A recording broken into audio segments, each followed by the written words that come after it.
All right, so now we're going to talk about opening your above ground swimming pool. Over the winter time, the above ground pool normally has a cover over the top of it, which can fill up with water and debris.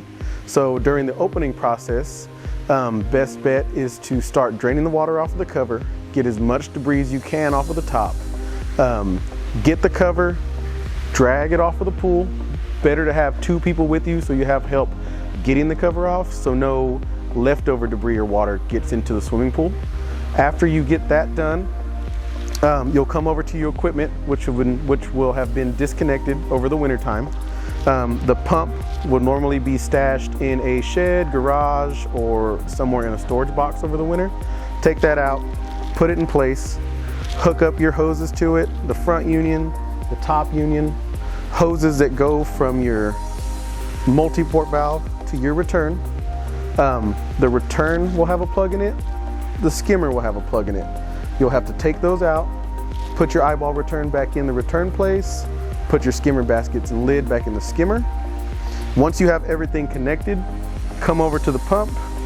First thing I always do is start it off on backwash, turn it on high speed, let it run all that water through backwash. So if that way the sand or media in there has been dirty over the winter, it's going to clean it out first before you shoot it back into your pool.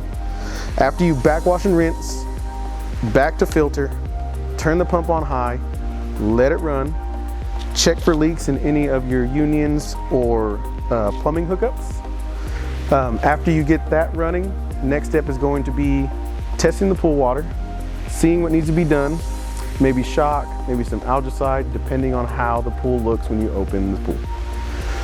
Some basic opening issues you may run into opening your above ground pool can be anything from too much water on the cover, too much debris on the cover, or even opening up a green pool. Best practices for keeping your opening as easy as possible is going to be having a sump pump on hand throughout the winter time, so if any rain comes, snow comes and melts on top of the cover, to pump that water off throughout the winter season, so when opening comes it's not a huge buildup of water on the cover, which is a lot heavier and harder to take off. Same thing with debris as far as leaves, tree limbs, things like that. If you keep them off step by step, little by little over the winter time, it'll be easier at opening to get that cover off of the pool. As far as taking the cover off the pool and you see a green pool underneath there, basic steps that can help you keep that from happening is balancing the chemicals before you put the cover on, closing a little bit later in the season when the water temperature is colder, or even opening a little earlier in the season before the temperatures get too hot, which can turn the water green in the pool.